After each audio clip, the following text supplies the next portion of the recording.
Wild fire Pushpa 2 the rule Pushpa ফ্র্যাঞ্চাইজের দ্বিতীয় সিনেমা। এখানে আমরা আল্লু অর্জুনকে দেখতে পাই তার লাল চন্দনের ব্যবসাকে আরও বড় লেভেলে নিয়ে যেতে। তার সামনে অনেক বাধা আসবে, সেই সব বাধাকে টপকে কিভাবে সব কিছুর ওপর নিজের রাজত্ব কায়েম করবে সেই সব কিছু দেখতে পাওয়া যায় এই সিনেমাটায়। পুষ্পা 1-এর তুলনায় এই সিনেমাটাকে সকল দিক থেকে অনেক বড় করে দেখানো হয়েছে। বড় মাপের অ্যাকশন, বড় মাপের ওয়ার্ল্ড বিল্ডিং এবং ভালো সিনেমাটোগ্রাফি, এই সব দিক থেকে পুষ্পা 2 সিনেমা সেরা ছিল। তাই এই ভিডিওতে আমরা পুষ্পা 2 সম্পূর্ণ সিনেমাকে এক্সপ্লেইন করব। তো মুভির প্রথম দৃশ্যে আমরা দেখতে পাই জাপানের বন্দর, যেখানে বিভিন্ন ট্রাক, বিভিন্ন গাড়ি বড় বড় কন্টেইনারকে নামাচ্ছিল। তখন কিছু কারণবশত হঠাৎ করে একজনের হাত থেকে একটা কন্টেইনার বক্স পড়ে যায় এবং সেই কন্টেইনার বক্স থেকে পাওয়া যায় লাল চন্দন। তো সেখানে হাজির হয় সব কর্মীরা। সেই কর্মীরা ফোন দিয়ে ডাকে কয়েকজন লোককে। ফোন দিয়ে ডাকার পরে বড় বড় গাড়িতে করে চলে আসে কয়েকজন লোক এবং সেখানে এসেই তারা লাল চন্দন দেখে। সেখানে দেখতে পাওয়া যায় নীল কোট পরা একজন মানুষকে, সেই হয়তো এই গ্যাংয়ের প্রধান লোক। তো সেই গ্যাংটা হঠাৎ করে লাল চন্দনের ভিতরে থাকা একজন মানুষকে রশিতে করে বেঁধে ঝুলিয়ে দেয়। তারপরে সেই গ্যাংস্টার লোকটি জিজ্ঞেস করে এই লোকটা আসলে কে এবং সে জাপানে কেন এসেছে। আসলে সেই লোকটা ছিল পুষ্পা। তারপরে পুষ্পা সেখান থেকে নেমে কুড়াল বের করে সবাইকে মারতে থাকে। একে একে সে সবাইকে শেষ করে দেয়। এখন কথা হচ্ছে পুষ্পা জাপানে এসে কেন তাদেরকে মারছে। আসলে জাপানের সেই লোকগুলো তার থেকে লাল চন্দন নিয়েছিল এবং তাকে তার টাকা বুঝিয়ে দেয়নি। এর জন্যই সে সবাইকে মারতে চলে এসেছে, কারণ পুষ্পা তার নিজের হক কখনোই ছাড়ে না। তো পুষ্পা তার হক নেওয়ার জন্য 7 সমুদ্র পাড়ি দিতেও ভাবে না। এই জাপানের বন্দরে আমরা পুষ্পার খুব ভালো ভালো ফাইটিং সিন দেখতে পাই। এরপরে আরেকটি গাড়িতে করে একজন গ্যাংস্টার আসে এবং সে গাড়ি থেকে বের হয়ে একটা গুলি ছোড়ে। সেই গুলি পুষ্পার বুকে লাগে এবং সে সমুদ্রের ভিতরে পড়ে যায়। এরপরে আমরা পুষ্পার ফ্ল্যাশব্যাকের সিন দেখতে পাই। সে ছোটবেলায় ক্রিকেট খেলার মাঠে বসেছিল এবং কয়েকজন ছেলে ক্রিকেট খেলছিল। তো সবাই মিলে এসে তাকে তার বাপকে নিয়ে অনেক কথা শোনায়। তো ওই ছেলেগুলো শর্ত দেয় আসলেই যদি ভেঙ্কটরামান তার বাপ হয়ে থাকে তাহলে সে যেন ওই পুকুর থেকে বলটা নিয়ে আসে। পুষ্পা সাঁতার না জানা সত্ত্বেও পুষ্পা তার বাপের পরিচয় নিয়ে যে সন্দেহ করেছিল সেটা দূর করার জন্য পুকুরে ঝাঁপ দেয় এবং তখনই সে ঘুম থেকে হঠাৎ করে উঠে যায়, যেখানে সে শুয়েছিল শ্রীভাল্লির সাথে। পুষ্পা তার স্বপ্ন নিয়ে অনেক চিন্তা করছিল। তো শ্রীভাল্লি উঠে গিয়ে তাকে বলে তুমি কি কোনো দুঃস্বপ্ন দেখেছো? এরপরে আমরা দেখতে পাই একটা জঙ্গলের ভিতরে অনেক মানুষ বসে চা খাচ্ছে। চা খেতে খেতে পুষ্পার বিষয়ে সবাই কথা বলছে। তো এখানে কথা হচ্ছিল শ্রমিকরা পুষ্পার সেই লাল চন্দনের কাজ করার জন্য জঙ্গলে যাবে। তো তখনই আমরা দেখতে পারি পুষ্পা 1-এর সেই ভিলেন শেখাওয়াত স্যারকে।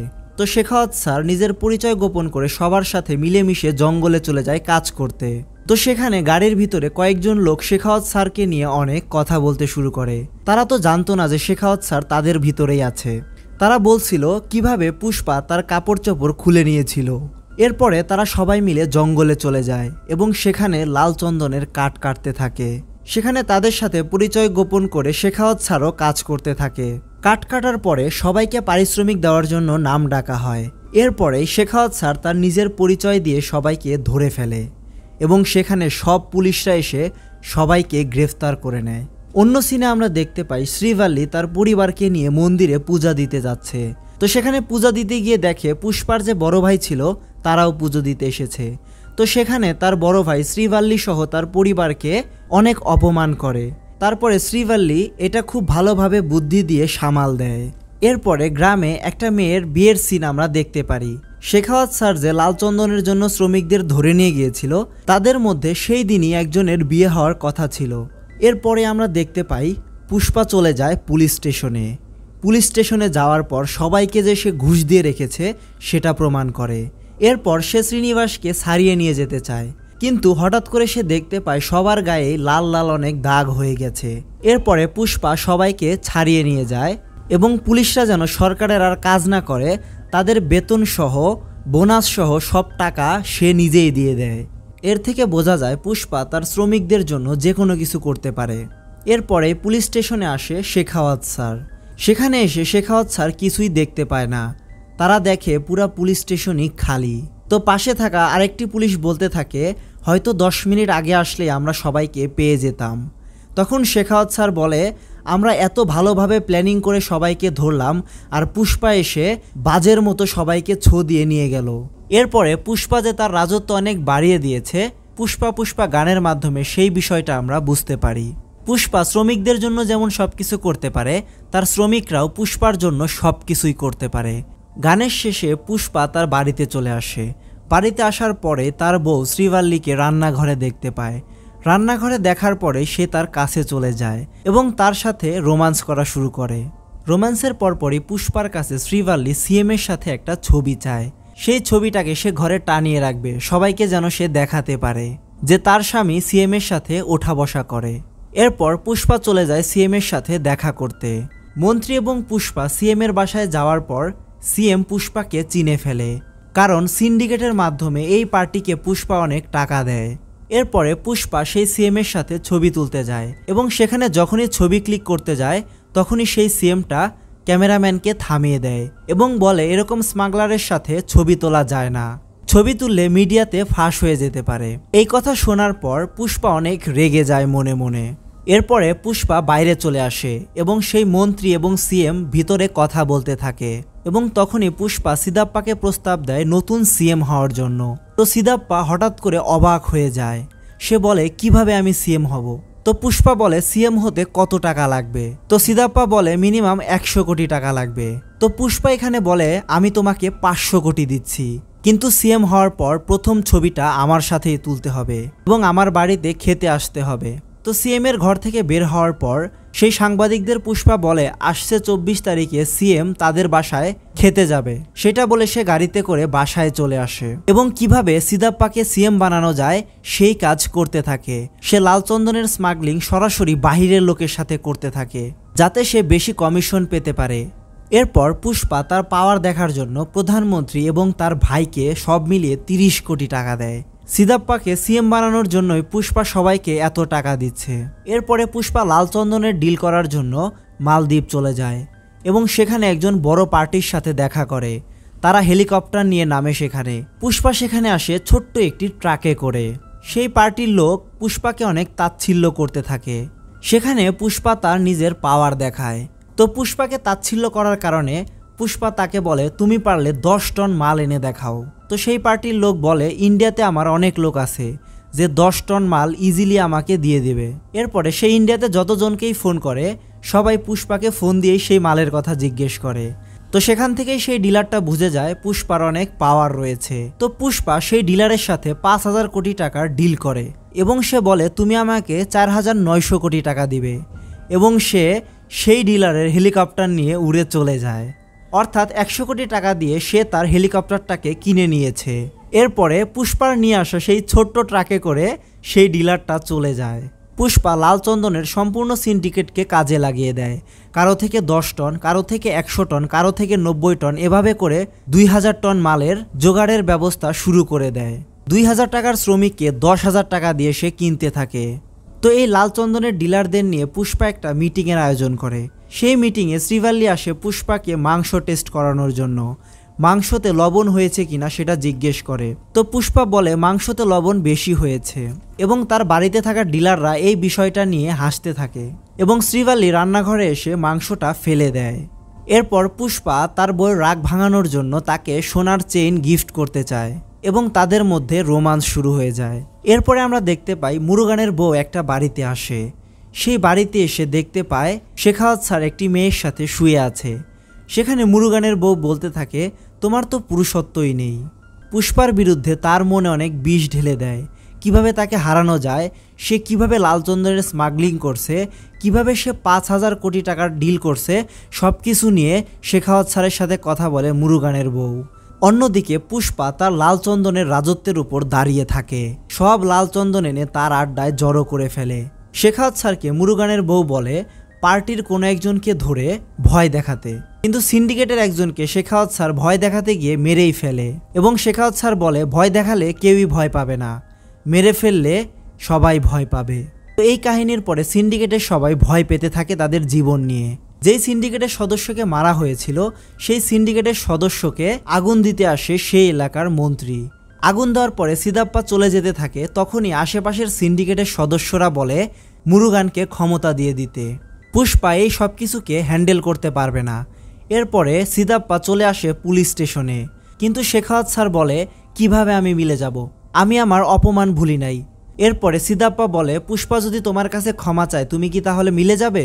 যেই পুষ্পা কারো কাছে মাথা নত করে না সেই পুষ্পা আমার কাছে ক্ষমা চাইবে, এটা ভেবেই শেখাওয়াত স্যারের মনে অনেক আনন্দ দেয়। এরপরে শেখাওয়াত স্যার ভাবতে থাকে আসলেই পুষ্পা তাকে সরি বলবে কি না। এরপরে তারা সন্ধ্যায় পার্টিতে চলে আসে, যেখানে সবাই পুষ্পার ক্ষমা চাওয়ার জন্য অপেক্ষা করছে। পার্টিতে যাওয়ার আগে পুষ্পা অনেক মদ খায়, তো সেখানে সে একা যেতে পারে না, তার বউকে সাথে করে নিয়েই সে যায়। মদ খেতে খেতে সে শেখাওয়াত স্যারকে সরিও বলে দেয়। সরি বলার পরে শেখাওয়াত স্যার অনেক খুশি হয়ে যায়। সে ক্যাসেটে সেই সরি বারে বারে বাজাতে থাকে। পুষ্পা তখনই সেই স্থান ত্যাগ করে। সেই স্থান ত্যাগ করে গাড়িতে করে যখন তারা আসছিল, পুষ্পার মনের মধ্যে কিছু একটা চলছিল। সে হয়তো ভাবছিল এটা হয়তো ঠিক হলো না আমার সাথে, আমি কখনোই কারো সামনে মাথা নত করিনি, আর সামনেও কারো সামনে মাথা নত করব না। এর জন্য সবাইকে গাড়ি থেকে বের করে দিয়ে একা সে আবার পার্টিতে ফিরে আসে এবং সেখানে এসে শেখাওয়াত স্যারের গাড়িকে ধাক্কা দেয়। ধাক্কা দিয়ে সে সুইমিং পুলে ফেলে দেয়। সুইমিং পুলে ফেলে দেওয়ার পর পুষ্পা সেখানে প্রস্রাব করতে থাকে। শেখাওয়াত স্যার এইসব কিছু দেখে অবাক হয়ে যায়, সে বুঝতেই পারে না তার সাথে কি হয়েছে। এরপরে সিদাপ্পা এসে পুষ্পাকে বলে আমি সব কিছু এত ভালোভাবে সামাল দিলাম আর তুমি সব কিছু আবার নষ্ট করে দিলে। পুষ্পা বলতে থাকে সব কিছু নষ্ট হলে হোক, আমি কারো সামনে ঝুঁকবো না, আমি কারো সামনেই মাথা নত করব না। শেখাওয়াত স্যার পুষ্পার দিকে গুলি চালাতে নেয়, তো সেখানে থাকা লোকজন তার হাত উপরে তুলে ধরে। এরপরে পুষ্পা শেখাওয়াত স্যারকে চ্যালেঞ্জ করে বলতে থাকে আগামী সোমবার সকালে আমি 2000 টন মাল বর্ডার পার করব, পারলে তুমি ঠেকাও। যদি ঠেকাতে পারো তাহলে আমি একটা শ্রমিক হয়ে রয়ে যাব, আমি সারা জীবন শ্রমিক হয়ে কাজ করব এবং আমি এই সিন্ডিকেট ছেড়ে দিব। এভাবেই এই পুষ্পা 2 সিনেমার প্রথমার্ধ শেষ হয়ে যায়। মুভির দ্বিতীয়ার্ধ শুরু হয় শেখাওয়াত স্যার কিভাবে পুষ্পাকে এই স্মাগলিং করতে ঠেকাবে। সে সব জায়গায় নাকাবন্দি করে দেয়, সব জায়গায় পুলিশ সেনাবাহিনী দিয়ে ভরিয়ে দেয় এবং শেখাওয়াত স্যার ভাবতে থাকে কিভাবে পুষ্পা এই বড় একটা চালান স্মাগলিং করবে। তখনই শেখাওয়াত স্যার বুঝতে পারে আসলে পুষ্পা কোনো রাস্তা দিয়ে স্মাগলিং করবে না, সে আসলে নদী পথে স্মাগলিং করবে। এই সময়ে নদীর পানি অনেক কম থাকে, তো ট্রাক খুব সহজেই এই নদীর রাস্তা দিয়ে চলে যেতে পারবে। হঠাৎ করেই যেন মনে হয় পুষ্পা হয়তো এবার ধরা খেয়ে যাচ্ছে। পুষ্পা সবাইকে প্ল্যান দিতে থাকে কিভাবে রাস্তা পার হতে হবে, কিভাবে নদী পার হতে হবে। অপরদিকে শেখাওয়াত স্যার সবাইকে বলতে থাকে পুষ্পা নদী পথে চোরাচালান করছে, তোমরা সবাই নদী পথের দিকে অগ্রসর হও। এরপরে পুষ্পা তার নিজের বুদ্ধি দিয়ে সব পুলিশকে আটকে দেয়। এক জায়গায় ব্রিজে পুলিশকে ট্রাকের মাধ্যমে আটকে দেয় এবং অন্য জায়গায় পুলিশকে হাতির মাধ্যমে আটকে দেয়। এরপরে শেখাওয়াত স্যার কোনোভাবে সব কিছুকে ছাপিয়ে রাস্তায় গিয়ে দাঁড়িয়ে যায় এবং সেখানে সে দেখতে পায় কয়েকটা গরুর গাড়ি সেখান দিয়ে যাচ্ছে এবং সে সেই গরুর গাড়িগুলোকে আটকিয়ে ফেলে সেই ট্রাকগুলোকে জব্দ করার জন্য। এরপর একের পর এক গাড়িতে গুলি করতে থাকে শেখাওয়াত স্যার এবং সবগুলো গাড়িকে ছেড়ে সেই শ্রমিকরা পালিয়ে যায় পুষ্পার কথায়। এরপরে শেখাওয়াত স্যার পুলিশ স্টেশনে সেই লালচন্দন সহ মুরুগান এবং মুরুগানের বউয়ের সাথে অনেক নাচতে থাকে, কারণ পুষ্পার সব মাল তারা জব্দ করে ফেলেছে। এরপরে শেখাওয়াত স্যার সেই লালচন্দনের সাথে একটা প্রেস মিট করে, সাংবাদিকদের ডেকে নিয়ে এসে সবাইকে সে দেখায় কিভাবে সে এই মালগুলোকে জব্দ করেছে। তখনই মুরুগান হঠাৎ করে খুব ভালোভাবে এই কাঠগুলোকে দেখতে থাকে, এটা আসলে লালচন্দনের মতোই অন্য এক ধরনের কাঠ। এরপরে সেখানে পুষ্পা চলে আসে এবং পুষ্পা এসে ইশারায় তার সাথে কথা বলতে থাকে এবং তখনই বুঝতে পারে শেখাওয়াত স্যার যেই গরুর গাড়িগুলোকে আটকে ট্রাকগুলোকে থামিয়েছিল আসলে সেই গরুর গাড়িগুলোই আসল লালচন্দন ছিল। আসলে লালচন্দনগুলোকে গরুর গাড়ির রূপ দিয়ে স্মাগলিং করা হচ্ছিল, সেটা শেখাওয়াত স্যার বুঝতেই পারেনি। এরপরে শেখাওয়াত স্যারের পাশে থাকা পুলিশটি বলতে থাকে তাদের কাছে তো আসলে একটা গাড়ি রয়েছে লালচন্দনের, তার মানে পুষ্পা তার চ্যালেঞ্জে হেরে গিয়েছে এবং তাকে এই সিন্ডিকেট ছেড়ে দিতে হবে। কিন্তু পুষ্পা আগে থেকেই সেই গাড়ির ভিতরে একটা বোম সেট করে রেখেছিল। এরপরে যখনই সে বলে আমি ওয়াইল্ড ফায়ার, তখনই সেই বোমটা ফেটে যায় এবং শেখাওয়াত স্যারের কাছে কোনো লালচন্দনের প্রমাণই থাকে না। এরপরে পুষ্পা তার ফ্যামিলি নিয়ে একটি পুজোতে আসে, সেখানে সে জানতে পারে পুষ্পা বাবা হতে চলেছে এটা শোনার পরে পুষ্পা কালী সেজে নাচতে শুরু করে। শ্রীভাল্লি পুষ্পাকে জিজ্ঞেস করতে থাকে সে কেন এখানে নাচছে। পুষ্পা তখন বলতে থাকে ভবিষ্যতে তার একটা আশা যেন পূরণ হয়, এর জন্যই সে এখানে নাচছে। এরপরে শ্রীভাল্লি বলতে থাকে যেই পুষ্পার সব কিছু রয়েছে তার আর কিসের দরকার। তখন পুষ্পা বলতে থাকে আমার একটি মেয়ে দরকার, কারণ ছেলে হলে সে তার জাতের পরিচয় দিতে পারবে না। গানের শেষে তার বড় ভাইয়ের মেয়েকে কেউ একজন ইফটিজিং করতে শুরু করে। তখনই পুষ্পা সবাইকে মারতে শুরু করে। পুষ্পা সবাইকে মারা শেষে তার বড় ভাই চলে আসে। এরপর তার বড় ভাই সেই ইফটিজারগুলোর অর্ধেক চুল কেটে নেয়। এরপর শেখাওয়াত স্যারের শেষ সুযোগ আসে পুষ্পার মাল আটকানোর জন্য, এবং সেই সুযোগ আসে শ্রীলঙ্কার বর্ডারের কাছে। যখনই সেই লালচন্দনের শিপগুলো যাচ্ছিল তার পিছনে পিছনেই শেখাওয়াত স্যারের পুরো টিমই যাচ্ছিল। তো লালচন্দন বহনকারী জাহাজগুলো শ্রীলঙ্কার বর্ডার পার হয়ে যায়। যখনই শেখাওয়াত স্যার শ্রীলঙ্কার বর্ডার পার হতে যায় তখনই শ্রীলঙ্কার পুলিশ সেখানে গুলি চালাতে থাকে। এজন্য শেখাওয়াত স্যারের হাত থেকে পুষ্পার লালচন্দনের সেই কাঠগুলো হাতছাড়া হয়ে যায়। তারা দূরবীন যন্ত্র দিয়ে দেখতে থাকে পুষ্পা শ্রীলঙ্কাতে দাঁড়িয়ে আছে তার হেলিকপ্টারটি নিয়ে। সেই স্মাগলিংয়ের পর পুষ্পা সব টাকা হাতে পেয়ে যায় এবং সেই টাকা সোফার ভিতরে ভরে বিভিন্ন এমএলএর বাসায় পাঠিয়ে দেয়। এরপরে আসে জুলাইয়ের 24 তারিখ। সেদিন নতুন সিএম হয় সিদাপ্পা। সে সিএম হওয়ার পরে পুষ্পার বাসায় খেতে চলে আসে এবং পুষ্পার সাথে সিএমের ছবি টানানো হয় তার বাড়িতে। তখন শ্রীভাল্লি জানতে পারে তার জন্যই পুষ্পা সিএম পরিবর্তন করে ফেলেছে। শেখাওয়াত স্যার তো হেরেই গেল এবং সে নিজের থানায় সেই নকল লালচন্দনের সাথে নিজেকেও পুড়িয়ে ফেলে।